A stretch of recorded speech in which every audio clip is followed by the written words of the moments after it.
ఓం గం గణపతియే నమః. స్వర్ణలక్ష్మి నమస్తే అస్తు. పరబ్రహ్మ స్వరూపిణి రాజ్యం దేహి ధనం దేహి సర్వకామాంచ దేహి మే. 12 రాసుల వారికి లక్ష్మి స్వర్ణలక్ష్మి అమ్మవారి యొక్క కృపా కటాక్షం వలన ప్రతి ఒక్కరికి ఆత్మజ్ఞానం కలిగి ఉండాలి. తద్వారా ప్రతి నిమిషం ప్రతి సందర్భంలోనూ సంతోషంగా ఉత్సాహంగా ఉండే విధంగా అమ్మవారికి అందరినీ ఆశీర్వదించాలని, అంతేకాకుండా రాజ్యం దేహి మన అందరికీ మంచి పదవి, ఉన్నతమైన స్థితి, ఒక అధికారం, దర్పం అన్ని కలిగించాలని, దానితో పాటు స్వర్ణలక్ష్మి అమ్మవారు ప్రతి ఒక్కరికి ధన ప్రవాహాన్ని కలిగించాలని, ఫైనల్ గా సర్వకామాంచ దేహిమే మనం అనుకున్న ప్రతి కోరిక కూడాను ఇమ్మీడియట్ గా తక్షణమే అమ్మవారు మనకి నెరవేర్చాలని చెప్పేసి అమ్మవారు ప్రార్థన చేస్తూ, గణపతిని కూడా మనం చేసే ప్రతి దానిలోనూ మనకి బుద్ధి సిద్ధి చక్కటి విజయాన్ని, ఒక మంచి వివేకాన్ని కలిగించాలని, సత్ డిసిషన్స్ మంచి నిర్ణయాలు తీసుకునే విధంగా మనకి గణపతి మనకు కృప ఉండాలని చెప్పేసి ప్రార్థన చేస్తూ, మనం ఈ రోజు టాపిక్ చూసుకుంటే సూర్యుడు వృషభ రాశి నుంచి మిథున రాశిలోకి మారుతూ ఉన్నారు. దీనిని మనకి మిథున సంక్రమణ అంటారు. అంటే ఇది 12 రోజులు ఉంటుంది ఈ సంక్రమణ. మనకి మకర సంక్రమణ, మకర రాశి ఎలానో ప్రతి నెల ఒక్కొక్క సంక్రమణ వస్తుంది. ఇప్పుడు రాబోయే సంక్రమణ మిథున సంక్రమణ అంటారు. ఇది 30 రోజులు ఉంటుంది. 15వ తారీఖు జూన్ నుంచి జూలై 15 వరకు ఉంటుంది. ఈ 15 రోజులు సూర్యుడు మిథున రాశిలో ఉండటం వలన ఏం జరుగుతుంది 12 రాశుల వారికి అని తెలుసుకున్నాం. అయితే ముఖ్యంగా సూర్యుడు మారటం వల్ల సూర్యుడు ఎలాంటి విషయాల్లో మనకి ప్రభావాన్ని చూపిస్తాడని తెలుసుకున్నాం. సూర్యుడు వచ్చేటప్పటికి ముఖ్యంగా 8 రకాలైన అంశాలపైన ప్రభావాన్ని చూపుతూ ఉంటారు. ఒకటి అందరూ బాగా గుర్తుపెట్టుకోవాల్సింది ఏంటంటే సూర్యుడు ఆత్మకారక అంటారు. అంటే మనకి సెల్ఫ్ కాన్ఫిడెన్స్, మనకి కావాలన్నా స్ట్రెంగ్త్, సోల్, ఆత్మబలం ఉండాలి కానీ సూర్యుడు చక్కగా ఉండాలి. కాబట్టి సూర్యుడు ఆత్మకారకుడు. అలానే రాజ్యకారకుడు, ఒక పదవి రావాలన్నా, గవర్నమెంట్ అథారిటీ, అడ్మినిస్ట్రేషన్ పవర్ వీటన్ని రావాలన్నా కానీ సూర్యుడు మనకి స్ట్రాంగ్ గా ఉండాలి. అలానే పితృకారకుడు, father related elders, mentors, boss వీళ్ళందరినీ కూడా మనకి సూర్యుడే రిప్రజెంటేషన్ చేస్తూ ఉంటారు.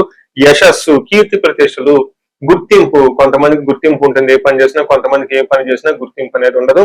ఈ గుర్తింపు లేకపోవడం కూడా కారణం కూడా సూర్యుడు వాళ్ళ జాతకంలో సరిగ్గా లేకపోవడం అని గమనించుకోవాలి. పదవి, అధికారం అంటే మీకు ఒక స్టేటస్, అంటే ఒక లేబుల్, మేనేజర్ నుంచి హైయర్ మేనేజర్, వైస్ ప్రెసిడెంట్ ఇలా ఒక్కొక్క లెవెల్ బై లెవెల్ ఎదుగుతూ ఉంటారు. అలాంటి పదవి, పొజిషన్ మీకు రావడానికి కూడా కారణం సూర్యుడు అని తెలుసుకోవాలి. అంతేకాకుండా అధికారం, పవర్, లీడర్షిప్, కమాండింగ్ పవర్, మీరు ఒక పని చెప్తే ఎదుటి వాళ్ళు చేయగల సామర్థ్యం అంతా కూడాను సూర్యుడు మెట్టే మీ జాతకంలో డిసైడ్ అవుతూ ఉంటుంది. తేజస్సు, ఆరోగ్యం, మంచి గ్లోరీ ఉంటుంది, మీకు ఎనర్జీ ఉండాలి, బ్రిలియన్స్, చాలా చక్కగా మీ ఫేస్ అంతా ఎప్పుడు కలగా ఉత్సాహంగా ఉండాలి, దానికి కూడా కారకుడు సూర్యుడు. ముఖ్యంగా లాస్ట్ లో ఆరోగ్య ప్రదాత, సూర్యుడిని ఆరోగ్యం ఇచ్చే వాళ్ళు అంటారు. ఎవరి జాతకంలో అయితే సూర్యుడు సరిగా ఉండరో వాళ్ళకి అనారోగ్యంతో బాధపడుతూ ఉంటారు. ఎవరికైతే సూర్యుడు ఉచ్చ స్థానంలో ఉంటారో చక్కగా వాళ్ళకి హెల్తీగా ఉంటారు, ఫిజికల్ గా చాలా స్ట్రాంగ్ గా ఉంటారు, ఒక పవర్ వాళ్ళలో ఉంటుంది అని తెలుసుకోవాలి. ఇలా 8 రకాలైన ముఖ్యమైన కారకాలు ప్రతి ఒక్కళ్ళ జీవితంలో సూర్యుడు అనేది ప్రభావాన్ని చూపిస్తూ ఉంటారు. అయితే ఈ సూర్యుడు మిథున రాశిలో ఉండటం వల్ల ఇందాక వరకు మనం చెప్పుకున్న విషయాల్లో కొందరికి అనుకూలంగా ఉంటుంది, కొందరికి ప్రతికూలంగా ఉంటుంది. ఏ రాశుల వాళ్ళకి అనుకూలంగా ఉంటుంది, ఏ రాశుల వాళ్ళకి ప్రతికూలంగా ఉంటుందో మనం చూద్దాం. సో మిథున రాశి వాళ్ళకి జన్మరాశిలోనే సూర్యుడు ఉండటంతో జన్మరాశిలో సూర్యుడు ఉండటం అంత యోగ్యత కాదు, అంత మంచిగా ఉండదని మనకి శాస్త్రాలు వివరించడం జరిగింది. జన్మరాశి వచ్చేటప్పటికి మీ యొక్క ఐడెంటిటీ ఎలా ఉంటుంది, మీ పర్పస్ ఎలా ఉంటుంది, మీరేం సాధించాలనుకుంటున్నారు, తర్వాత మీ యొక్క పొజిషన్, స్థితి, గతి, ఈ పవర్, మీరు ఇవన్నీ ఎలా ఉంటుంది అనేది మీకు అడాప్ట్ అవుతుంది, మీకు అప్లై అవుతుంది సూర్యుడు జన్మరాశిలో ఉండటం వల్ల. అలానే శరీరానికి సంబంధించిన వ్యవహారాల్లో సూర్యుడు యొక్క ప్రభావం ప్రతికూలంగా ఉంటుందని గమనించుకోవాలి. ఆరోగ్య విషయంలో కూడా ప్రతికూలంగా ఉంటుందని గమనించుకోవాలి. అయితే ఫస్ట్ మనకి మహర్షుల సంస్కృతంలో ఒక పద్యంలో ఒక శ్లోకం రూపంలో చెప్పారు. అది ఏంటో మనం చూద్దాం. దేహాతి సతతం, దేహాతి సత్వం, సంతాప కాలతిక్రమణ భోజనం, బంధుమిత్ర సుహృద్వేష, జన్మరాశి గతో రవి అని చెప్తారు. అంటే జన్మరాశిలో గనక రవి ఉండటం ఏమవుతుంది, చంద్రుడు రాశి పడితే శారీరకంగా బాధ, దేహాతి శరీరంలో బాధగా ఉండే అవకాశం ఉంటుంది, మనసులో సంకోచం, తర్వాత సంతాపం, ఎక్కడో ఏదో పోగొట్టుకున్నట్టు ఫీలింగ్ ఉంటుంది. వీటితో పాటుగా కాలతిక్రమణ భోజనం, టయానికి భోజనం చేయకుండా టయం విడిచి చేస్తూ ఉంటూ ఉంటారు.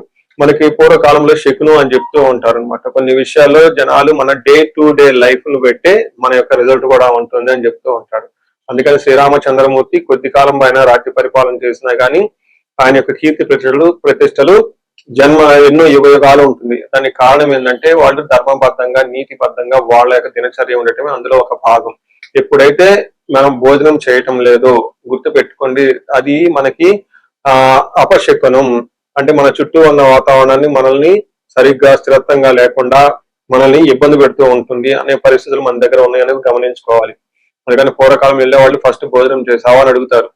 ఎందుకనంటే భోజనం 3 పూట్ల చేసి చక్కగా హ్యాపీగా ఉండటం అనేదే స్వగం ఐశ్వర్యంతో సమానం, ఆత్మారామం అని చెప్పేసి అంటూ ఉంటారు.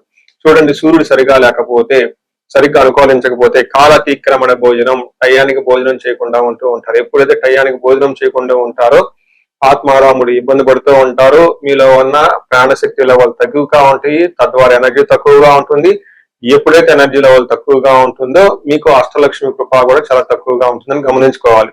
అంతేకాకుండా బంధు మిత్ర సుహృద్వేష, అంటే బంధువులతో గొడవ పడుతూ ఉంటారు, ఫ్రెండ్స్ తో కూడా గొడవ పడుతూ ఉంటారు. ఇవన్నీ సూర్యుడి ఫస్ట్ జన్మరాశిలో ఉండటం వల్ల జరిగే పరిణామాలను మీరు గమనించుకోవాలి. మనకి ఇంకొకటి కూడా చెప్తూ ఉంటారు, ఈవెన్ మోడర్న్ సైన్స్ కూడా అదే చెప్తూ ఉంటుంది. సూర్యుడు ఏ జన్మరాశిలో ఉంటారో వాళ్ళకి హార్ట్ అటాక్స్ ఎక్కువగా వస్తూ ఉంటుంది. ఆ రాశి వాళ్ళకి ఆ టైంలో ఆ రాశి వాళ్ళకి హార్ట్ అటాక్స్ ఎక్కువగా వస్తూ ఉంటుంది, హార్ట్ రిలేటెడ్ ప్రాబ్లమ్స్ ఎక్కువగా ఉంటుంది, చెస్ట్ పట్టుకున్నట్లు ఉంటుంది. ఎవరైతే స్టెంట్ చేసుకుని ఉన్నారో, ఎవరికైతే లైట్ గా ప్రాబ్లం ఉందో వాళ్ళు చాలా జాగ్రత్తగా ఉండటం చాలా అవసరం. హార్ట్ అటాక్ ఒక ముఖ్యమైన రీజన్ కూడాను డీహైడ్రేషన్ విత్ హెవీ గ్యాస్ట్రైటిస్ కూడా చెప్తూ ఉంటారు. ఈ టైంలో మీరు సరిగ్గా భోజనం చేయకపోవటం వల్ల గ్యాస్ట్రైటిస్ రావటం. రెండోది దాని ద్వారా ఈ ఎండకైతేనేమండి సూర్యుడు సరిగా ఉండదు, టయానికి భోజనం చేయకపోవటం డీహైడ్రేషన్ అయ్యే అవకాశం కూడా ఎక్కువ ఉందని గమనించుకోవాలి. అందరితో గొడవ పడడం ఉండే అవకాశం ఉంటుంది, రోగాలు, ఆందోళన, కోపం, ధన నష్టం. సో వీటితో పాటుగా ఎడిషనల్ గా ఇంకా మీకు ట్రావెల్ చేస్తే అందులో ప్రమాదాలయ్యే అవకాశం ఎక్కువగా ఉంటుంది, గమనించుకోండి. భార్యకు సంబంధించిన వ్యవహారాల్లో మనస్పర్ధలు రావటము లేదా భార్యకి అనారోగ్యము అయ్యే అవకాశం ఉంటుంది. తద్వారా మీరు సెకండరీ ఎఫెక్ట్ గా మీ మీద కూడా దాని యొక్క ప్రభావం పడే అవకాశం ఉంటుంది. సో చూసారు కదండి, మీరు కమ్యూనికేషన్ మాట్లాడే విషయంలో కొంచెం కటుగా మాట్లాడటము, ట్రావెల్లో కొంచెం ఆటంకాలు ఉండటం, అలానే రిస్కీ పనులు చేయాలనుకున్నప్పుడు కొంచెం ఆటంకాలు వచ్చేసి మిమ్మల్ని ముందుకు పోనీయకుండా చేసే అవకాశం ఉంటుంది అని గమనించండి. సో తగు జాగ్రత్తలు తీసుకొని చక్కటి పరిష్కారాలు చేసుకోవాలని చెప్పేసి కోరుకుంటున్నాను. మనం పరిహారాలు చూసుకుంటే సూర్యుడికి కొన్ని పరిహారాలు మీరు చేసుకునే పరిహారాలు కొన్ని ఉంటాయి. కొన్ని వచ్చేటప్పటికి బ్రాహ్మణ పండితులతో చేయించుకోవడం చాలా ముఖ్యం. కొన్ని క్షేత్ర దర్శనాలు కూడా చేసుకోవడం చాలా చాలా ఇంపార్టెంట్. ముందు ముఖ్యంగా మీరంతా సెల్ఫ్ రెమెడీస్ అంటారు, మీరంతా స్వయంగా చేసుకునే పరిహారాలు కొన్ని ఉంటాయి. అందులో ముఖ్యంగా చూసుకుంటే సూర్య నమస్కారాలు చేయడం చాలా ఇంపార్టెంట్. సూర్య అష్టకం చదవటము లేదా ఆదిత్య హృదయ స్తోత్రం చదవటం కూడా చాలా ఇంపార్టెంట్. ఎప్పుడైతే ఆదిత్య హృదయ స్తోత్రము, హనుమాన్ కార్యసిద్ధి మంత్ర రెండు కలిపి చదువుకలిపితే ఇంకా చాలా మంచి రిజల్ట్ ఉంటుంది. సో ఇక్కడ ఆదిత్య హృదయ స్తోత్రంతో పాటు హనుమాన్ చాలీసా గాని, హనుమాన్ కార్యసిద్ధి మంత్రం గాని చదువుకుంటే ఇంకా చక్కటి మంచి రిజల్ట్ వస్తుంది. సో ఇవన్నీ మీరు చేసుకునే మీ వరకు మీరు చేసుకోవచ్చు. ఇంకా టెంపుల్స్ కి వెళ్ళేసి అక్కడ నవగ్రహాల చుట్టూ తిరిగి గోధుమలు కనుక దానం చేయగలిగితే, సద్బ్రాహ్మణులకి సత్పురుషులకి చేయగలిగితే ఇంకా మీకు చక్కటి మంచి రిజల్ట్ వస్తుందని గమనించుకోవాలి. సో అది మీ వరకు చేసుకోగలుగుతారు. మీ ద్వారా కాకుండా కొన్ని సమస్య తీవ్రంగా ఉంటే పండితుల్ని కలిసి లేదంటే మా ద్వారా అపాయింట్మెంట్ తీసుకొని జాతక చక్రం కూడా చూపించుకొని చేపించుకోవడం చాలా ఉత్తమం. ఇందులో ముఖ్యంగా సూర్యుడికి సంపూర్ణమైన శాంతులు చేయాల్సి ఉంటుంది. గ్రహ శాంతి అంటారు. ఈ గ్రహ శాంతిలో సూర్యుడికి జపాలు, దానాలు, తర్పణాలు, హోమాలు ఇవన్నీ చేస్తూ ఉండాలి. వీటితో పాటుగా ఇంకా మీ యొక్క ఇండివిడ్యువల్ జాతకం చూపించుకోవడం చాలా చాలా ముఖ్యం. ఎవరికైతే మీ యొక్క ఇండివిడ్యువల్ లైఫ్ లో మీకు ఏజ్ 35 to 45 మధ్యలో ఉండి 40 years ప్లస్ ఆర్ మైనస్ లో ఉన్న వాళ్ళకి ఎక్కడైనా మీకు లైఫ్ స్టాగ్నేటెడ్ కనిపించింది, అప్పటిదాకా సక్సెస్ఫుల్ ట్రాక్ రికార్డు ఉండి ఇక్కడ ఎందుకో ఆగిపోయారు, గ్రోత్ లేదని మీకు అనిపిస్తే ఒక్కసారి కాల్ చేసి అపాయింట్మెంట్ తీసుకోండి, మీ జాతకం చెక్ చేసుకోండి. నేను 35 to 45 age group research group గా చేస్తూ ఉన్నాను. చాలా మంది పీపుల్ మిడ్ లైఫ్ క్రైసిస్ అని చెప్పేసి ఇక్కడ ఆగిపోతూ ఉంటారు. చాలా మందికి డైవర్స్ అవుతూ ఉంటుంది, సడన్ గా కెరీర్ లో బ్రేక్ వస్తూ ఉంటుంది.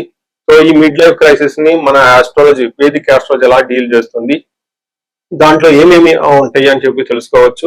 ముఖ్యంగా జ్యోతిష శాస్త్రం ప్రకారం గ్రహ శాంతులు అని ఉంటాయి, గ్రహ దోషాలు అని ఉంటుంది. మీ యొక్క అంతర్దశలు దశలు తెలుసుకొని వీటిల్లో ఏదైనా ఒక గ్రహం దోషం ఉండటం అయితే మీరు స్టాగ్నేటెడ్ అయిపోతారు. దాన్ని ఎలా బయటకు రావాలని పరిహారాలు తెలుసుకోవాలి.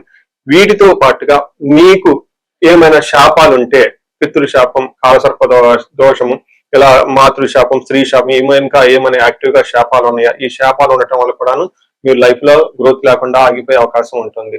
సో ఎవరికైనా సరే ఎలాంటి ప్రాబ్లం ఉన్నా, ధనానికి ఇబ్బంది పడిపోతూ ఉంటే స్వర్ణలక్ష్మి విశేష హోమం చేయించుకోండి.